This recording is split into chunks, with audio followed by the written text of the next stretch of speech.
Je m'appelle Laurent Bigot, j'ai été 5 ans sous-préfet, notamment 3 fois directeur de cabinet de préfet, donc c'est la fonction par laquelle on supervise les services de police et de gendarmerie et les dispositifs de maintien de l'ordre. La justice, protéger les plus faibles, faire appliquer la loi, enfin toutes ces grandes valeurs-là, c'est ça qui m'animait quand je suis rentré au service de l'État. Ouais, j'ai aimé les flics, et ils m'aimaient. On s'est reconnus en fait. Et c'est vrai que j'ai eu vraiment beaucoup de plaisir à travailler avec eux, c'est un métier très difficile. Ils sont au contact du côté obscur de l'être humain toute la journée. C'est ça leur métier en fait, c'est de faire l'interface entre la lumière et l'ombre. Et c'est un métier qui abîme.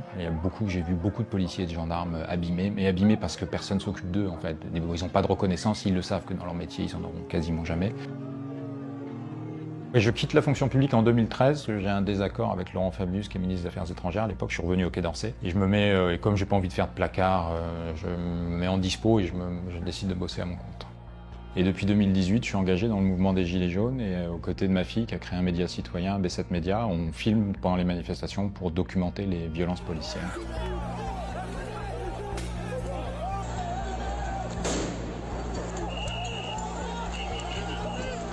J'ai eu une prise de conscience en tant que gilet jaune.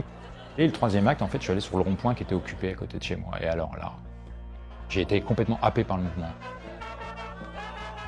Il y avait une énergie incroyable, une énergie très positive. Il y avait beaucoup de slogans en faveur de la police, c'était la police avec nous, c'est ça qu'on entendait au début. Et c'était puissant, quoi. C'était vraiment ça, ce désir de fraternité, de dire mais on est les mêmes, on va pas se taper dessus, on est ensemble.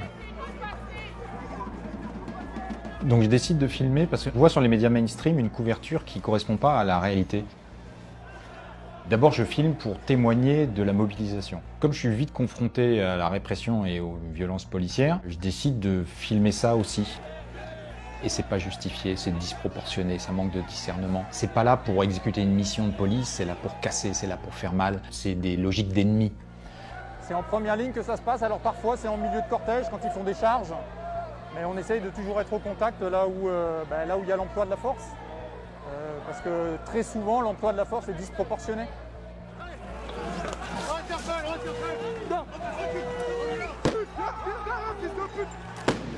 Et moi, ancien sous-préfet, j'ai une colère.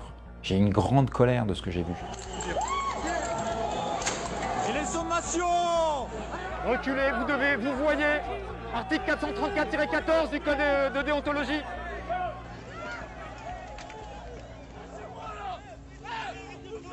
Moi, je me souviens surtout de ce que les policiers et gendarmes qui avaient l'expérience du maintien de l'ordre m'avaient enseigné. 2 principes qui étaient non négociables, c'était la désescalade, systématiquement. Et en fait, on m'expliquait que quand on nasse et qu'il n'y a pas d'échappatoire possible, les gens ont des comportements irrationnels, parce qu'ils se sentent pris au piège. Et ils disaient qu'il faut toujours ménager des voies de sortie aux manifestants. Interpeller ceux qui ont fait de la casse et tout ça, c'est une chose, mais on ne nasse pas les cortèges. Ça, c'est vraiment de la mise en danger des gendarmes.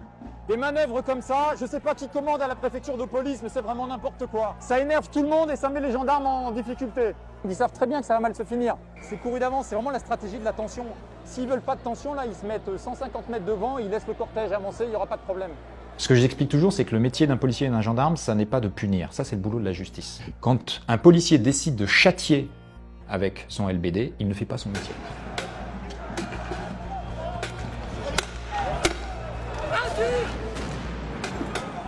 Ils sont plus là pour maintenir l'ordre et protéger les personnes et les biens, ils sont là pour réprimer politiquement.